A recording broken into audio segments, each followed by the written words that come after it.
Birthday wiki. నా పుట్టినరోజుకి నువ్వు నా పక్కనే ఉంటే ఎంత హ్యాపీగా ఫీల్ అయ్యానో తెలుసా? నేను నీ పుట్టినరోజుకి నీ పక్కనే ఉందాం అనుకున్నాను, కానీ నేను ఇక్కడుంటే నువ్వేమో ఆస్ట్రేలియాలో ఉంటావు. మరెలా అని ఆలోచిస్తే నీ ల్యాప్టాప్లో రికార్డ్ చేస్తే టైంకి ఎంఎంఎస్ అందుతుందని నువ్వు చెప్పావు కదా, అది గుర్తొచ్చి ఇలా.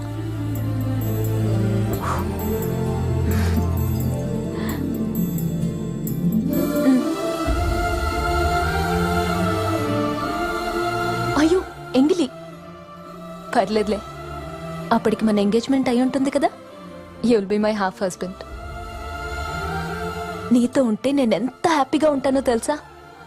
నీకు అంతే హ్యాపీనెస్ ఏం చేసి ఇవ్వగలనా అని రీసెర్చ్ చేస్తే నీ గురించి ఒక ఇంట్రెస్టింగ్ మ్యాటర్ తెలిసింది. ఈ ప్రపంచంలో నీకు అన్నిటికంటే ఇష్టమైంది ఏంటో తెలుసా? నువ్వే బాబు. అప్పుడు ఐడియా వచ్చింది, నేను నీలా మారిపోయాననుకో, నువ్వు నీతో ఎంత ఆనందంగా ఉన్నావో నాతోనూ అంతే ఆనందంగా ఉంటావు. అందుకే నేను ఒకటి ఫిక్స్ అయ్యాను, ఈ రోజు నుండి నీకేది ఇష్టమో నాకు అదే ఇష్టం. నీకిష్టం లేంది నాకు ఇష్టం ఉండదు.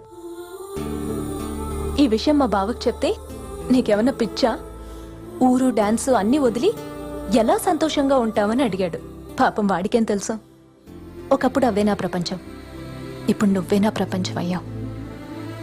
నిజం విక్కీ, నువ్వు లేకుండా నేను లేను.